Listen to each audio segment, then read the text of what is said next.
একটা মিনিট গান গাওয়াটা একটু বন্ধ রাখুন। আচ্ছা নয় গাছ দিও না।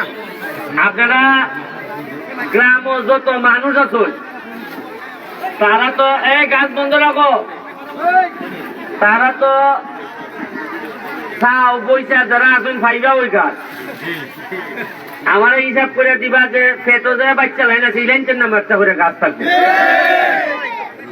আমি কেন খালি গাছ দিতে পাইছি না, আগে বুঝলেন আমি কিতার লেগে আইছি। 2 লাখ চারা লাগাইতাম সোনারঘাট মাধবপুর, 5,000 চারা আইছে, 5,000 চারা আইছে। এর মধ্যে প্রথম বন্টন শুরু হয়েছে গড়গাঁও গ্রাম। গড়গাঁও গ্রাম সারার লাগি না খালি, যদি আমার একটা ইচ্ছা সারা সোনারঘাট মাধবপুর যখন পুরা বদলে যাবি গিয়া, এমনও দিন আইতে পারে যে জননেত্রী শেখ হাসিনা আইবা যে কিতাব বানাইছো তোমার এলাকা দেখতাম আইতাম। আমার একটা ইচ্ছা যে তাই নিয়ে আমি গড়গাঁও গ্রাম আইনা দেখাইতাম যে মালয়েশিয়া বানাইছে। আপনারা 84 লাখ টাকা রাস্তার প্রপোজাল গেছে, এটা তো খালি মেইন রাস্তা। আমি চাইতেছি মাঠ, আপনারা দেখছেন যে মাঠের ঘাস শুরু হয়ে যায়, এখানে মনে হতো 7-8 লাখ টাকা গেছে। এরপরে আপনার কষ্ট করে এটা ইলাই ঠেলে ইলাই অন্য নেগা এই কষ্ট মষ্ট করে তাও মাঠ বানাইতেছি। মাঠের পাশে ওয়াশ ব্লক হইব, মাঠের পাশে বইবার লাগিয়া গ্যালারি হইব, এবং এখানে বিকাল বেলা আপনারা মোটামুটি একটা চা পান খাইবার, চা এখানে না দোকানও না, অর্ডার দিবা গ্যালারিত বইয়া আর চা নিয়ে দিয়ে আইব, আর এবার খাইবা আর সুয়েমে গোল দিব, সুয়েমে গোল দিব, আর আপনারা দেখবা চা খাইয়া গ্যালারির মধ্যে বইয়া। এটাই শেষ না, সবচেয়ে বেশি ইন্টারনেট বেস যে ফেসিলিটিস আছে, কম্পিউটার ল্যাপটপ সবচেয়ে বেশি প্রদান করা হইব। আমি কইয়া দিচ্ছি যে গড়গাঁও গ্রাম, গড়গাঁও গ্রামের লোক থাকবো গড়গাঁও, আর রুজি করবো আমেরিকান ডলার। আরো সামনের দিকে নিয়ে যেতেন চাই। আর কেনে তার পাইছি যে গড়গাঁওরে বিদেশি বানাইতাম, কারণ গড়গাঁও আগে আমি দেখছি যে এরা চেরার মধ্যে একটা বিদেশি বিদেশি রং আছে, তখন আমি দেখছি যে এটা আগাইব, এটার শরীরের কালারই হয় যে এইটার আরো সামনের দিকে নেওয়া দিব।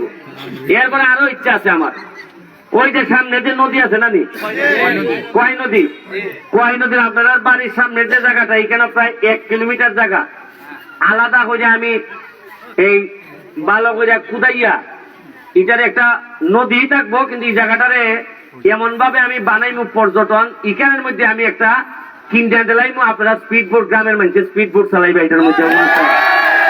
আমরা যে স্পিড বোট চালাইতেছি সোনারঘাট বাজারও, এখানের মধ্যে পর্যটনের লেগে নদীর পাড়েরই কেন সুন্দর সুন্দর ছোট ছোট তাঁবুর মতো গড় থাকবো, সারা এলাকার মানুষ এইখানের মধ্যে আড্ডা দিব। এটার লেগে আমি রুয়েলের সাথে আলাপ করিয়া একটা প্রজেক্ট নিয়ে, এটা কক্সবাজারের মতো লাগতো, পানি যাইতো, আর পানির পাশে বিকাল বেলায় গ্রামের মানুষরা বাইরের মানুষরা আইব, আইয়া কইব আরে এখানে যে একটা ঈদের মতো মেলা জমছে রে, শীতের সময় থাকবো তাবু, বৃষ্টির সময় থাকবো ওই লোক অন্য জাতের।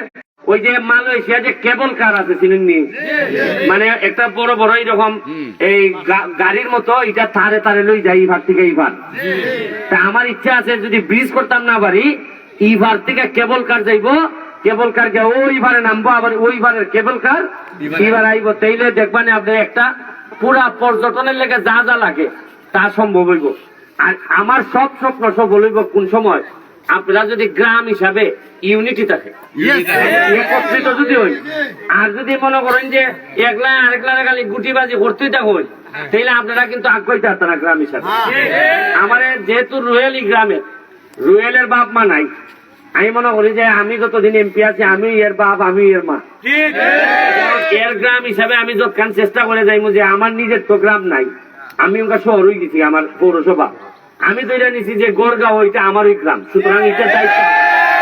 আর আমি জানি না আপনারা তো কেন এই 5-6 লাখ টাকা মানে বরাদ্দ হয়েছে কিতার লাগে, কত 5 লাখ টাকা বরাদ্দ হয়েছে আপনারা ঈদগার লাগে, কাজ চলতেছে মনে হয় নাকি চলতেছে না,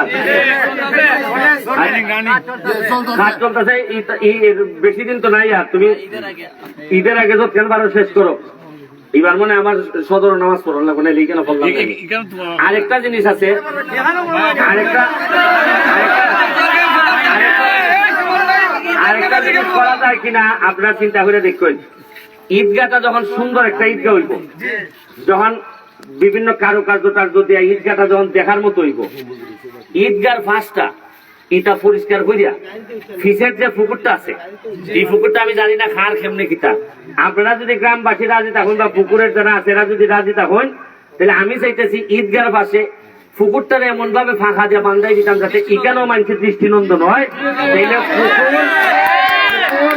পুকুর এরপরে লেগে আপনার ঈদগাহ, এই দুইটা জিনিস যদি আমি যদি এখান থেকে ফাঁকা করিয়া দেই, পুকুরের পারে পারে যতটুকু আছে এটা যদি ফাঁকা করিয়া, এই গাইডওয়াল তো থাকবো সাথে ফাঁকা করিয়া দিয়া, এই ওয়াক হয়ে করিয়া দিয়া, আর যদি সিঁড়ি টিড়ি করিয়া দেই, দিলে পরে ঈদগাহ আর পুকুর আর এই সাইডটা যদি কবরস্থানটা পরিষ্কার করিয়া বাউন্ডারি টাউন্ডারি দিয়ে যদি সুন্দর করা যায়, ওইটাই একটা বিদেশের মতো লাগছে। আমি টাকা দিতে রাজি আছি, বরাদ্দ দিতে রাজি আছি, আপনারা খালি আমার জানাইবা। গড়গাঁও মনে রাখবেন, এটা আমার ঘর, এটার বাইরে আমি চিন্তা করি না। আপনারা খালি বাকিটা আমার সহযোগিতা করতা, পড়াশোনা করতা, বাচ্চা যারা আছে, মাঠ আছে, ফুটবল খেলতো, নদীর পাড়ে আমি পর্যটন বানাই দিব। আপনারা যত রাস্তাঘাট আছে, খালি মেইন রাস্তা না, আমি কইছি গড়গাঁর গড়ে গড়ে রাস্তা ভাঙা হইব। মানুষের যেন মাটি ভাওয়ার মধ্যে লাগাইবার লাগে ইচ্ছা হইলে যেন খেত নামে, রাস্তার যেন মাটি খাঁচা না লাগে, আর যেন খাঁচা না লাগে রাস্তার না। মানুষের শখ করে কইতো আজ করে ভাওয়াটার মধ্যে একটু মাটি লাগাইতাম রে, ওই ক্ষেতের মধ্যে গিয়ে হাঁটাহাঁটি করতো। এটা আমার ইচ্ছা, বাকিটা আপনারা আমার সহযোগিতা করতেন। আমার মালিক ভাই আছেন, ধন্যবাদ। আমি আপনারা যারা এখানে মেম্বার সাহেব, সাবেক মেম্বার সবাই আছেন, আমার অত্যন্ত কৃতজ্ঞ।